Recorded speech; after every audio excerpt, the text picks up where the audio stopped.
اسلام آباد سے مرکزیم کی رپورٹ کے مطابق سپریم کورٹ نے انتظامیہ سیکٹر C12 نارتھرج میں ہاؤسنگ سوسائٹی کے نام سے قائم غیر قانونی سوسائٹی کا مکمل ریکارڈ فراہم کرنے کو کہا، جو مبینہ طور پر مارگلا ہل نیشنل پارک میں تجاوزات کا شکار ہے۔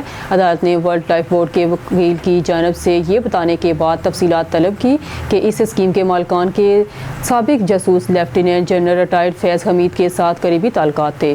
مرکزیم کی رپورٹ کے مطابق قومت نے شنگھائی تعاون تنظیم کے آئندہ سربراہی اجلاس کے انعقاد کو یقینی بنانے کے لیے اسلام آباد اور راولپنڈی میں 3 روزہ عام تعطیل کا اعلان کر دیا ہے۔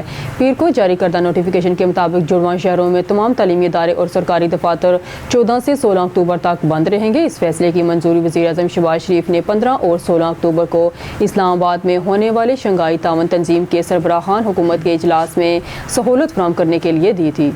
مرکزیم کی رپورٹ کے مطابق اسلام آباد شاہراہ دستور اسلام آباد پر تعمیر کی گئی اسلام آباد ہائی کورٹ کی عمارت کے پرفارمنس آڈٹ میں سنگین بے ضابطگیوں کا انکشاف ہوا ہے۔ آڈیٹر جنرل آف پاکستان نے آڈٹ رپورٹ قومی اسمبلی سیکریٹریٹ میں جمع کرا دی۔ یہ عمارت پاک PWD نے تعمیر کی تھی۔ کارکردگی کے آڈٹ کا مقصد یہ جانچنا تھا کہ آیا تعمیراتی منصوبہ بندی درست تھی یا نہیں، اور کیا یہ وسائل کو مؤثر طریقے سے استعمال کیا گیا ہے۔ رپورٹ کی ایگزیکٹو سمری میں کہا گیا ہے کہ منصوبے کے دائرہ کار میں تبدیلی اور تکمیل میں تاخیر کی وجہ سے منصوبے کی لاگت اور مدت میں اضافہ ہوا۔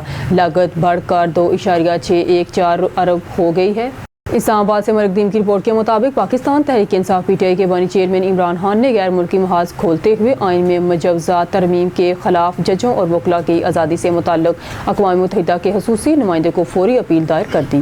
ممکنہ طور پر اسے پیش کیا جائے۔ پارلیمنٹ میں ہفتہ قانونی خدمات فراہم کرنے والی برطانیہ کی ایک ویب سائٹ کے مطابق اس نے اقوام متحدہ کے خصوصی نمائندہ مارگریٹ سٹریتھو کو فوری اپیل دائر کی ہے۔ اس نے اقوام متحدہ کی خصوصی نمائندہ مارگریٹ سٹریتھویٹ کی فوری اپیل دائر کی ہے۔ اس نے اقوام متحدہ کی خصوصی نمائندہ مارگریٹ سٹریتھویٹ کو فوری اپیل دائر کی۔ اسے ایڈورڈ فیٹز جیرالڈ کیسی، تاتیانا ایٹویل اور جینیفر رابسن نے دائر کیا تھا، جنہیں عمران کے خاندان کی طرف سے ہدایت کی گئی تھی کہ وہ ان کی جانب سے اقوام متحدہ کی مصروفیات اور بین الاقوامی وکالت کریں۔